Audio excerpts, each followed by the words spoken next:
Assalamualaikum warahmatullahi wabarakatuh. Perkenalkan, nama saya Dalila Lutfia Salisu dari kelas SI 1B.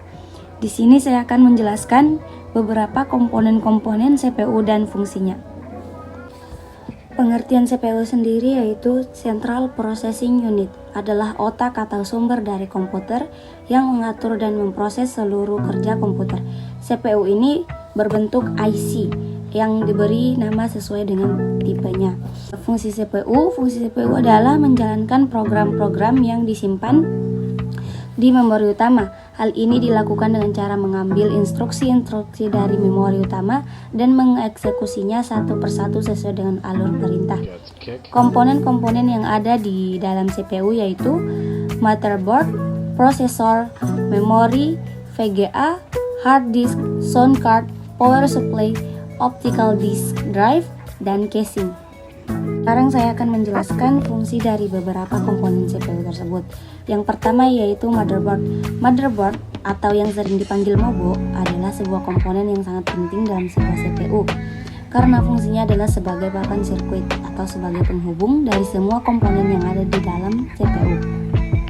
Agar dapat saling berhubungan dan berkomunikasi, setiap motherboard memiliki spesifikasi tertentu seperti berapa maksimal ukuran RAM yang dapat dipasang dalam motherboard tersebut dan prosesor yang mendukung dalam motherboard ini. Yang kedua yaitu prosesor. Sedikit ulasan, prosesor adalah sebuah chip kecil yang berfungsi sebagai pemikir atau pemroses semua perintah yang diterima oleh CPU. Semakin tinggi tingkat prosesornya, maka sebuah komputer akan semakin cepat juga memproses perintah dari aktivitas yang dilakukan. Dan tentunya harus diimbangi juga dengan komponen-komponen lainnya. Yang ketiga yaitu RAM. RAM adalah sebuah kartu grafis yang berfungsi untuk menampung data yang telah terproses oleh prosesor sebelumnya, ditampilkan dari perangkat yang ditujukan. Pemilihan ukuran RAM sebaiknya dilihat dari apa fungsi komputer itu nantinya. Jika hanya dipergunakan dalam tingkat yang biasa saja, saya rasa ukuran RAM 2GB itu sudah cukup.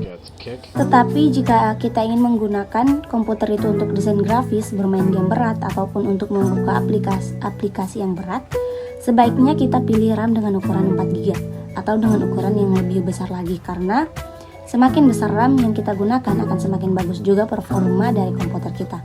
Selanjutnya yang keempat yaitu VGA. VGA atau Video Graphic Editor adalah sebuah komponen yang berfungsi untuk mengolah data grafis dan menampilkannya ke monitor. Contohnya adalah ketika kita bermain game. Game dengan ukuran yang besar biasanya akan membutuhkan VGA dengan spesifikasi yang tinggi agar game tersebut dapat berjalan lancar ketika kita memainkannya.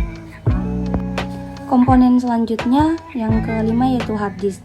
Fungsi hard disk adalah sebagai tempat penyimpanan semua data yang ada di dalam komputer tersebut, seperti data musik, video, picture, dan lain-lain.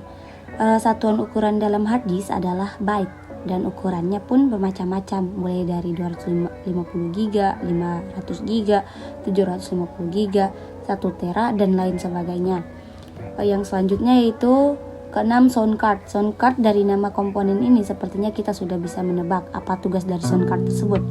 Ya, tentu fungsinya adalah menerima sinyal digital dari komputer dan menjadi gelombang dan menghasilkan sinyal sonik. Jadi semua perintah suara yang ada di komputer kita, sound card inilah yang memprosesnya sebelum mengeluarkannya melalui speaker. Yang ketujuh yaitu power supply. Ini adalah komponen yang memiliki fungsi untuk mengalirkan daya listrik menuju komponen-komponen yang lainnya agar dapat hidup dan bekerja. Power supply juga dibedakan dalam beberapa bentuk ukuran seperti 300 watt, 380 watt, 400 watt, 450 watt, dan juga 600 watt, dan lain-lain. Yang selanjutnya yaitu yang ke-8, optical disk drive. Optical disk drive atau sering disebut dengan CD atau DVD ROM merupakan sebuah perangkat yang berfungsi untuk membaca data apapun yang telah kita masukkan ke dalam CD atau DVD.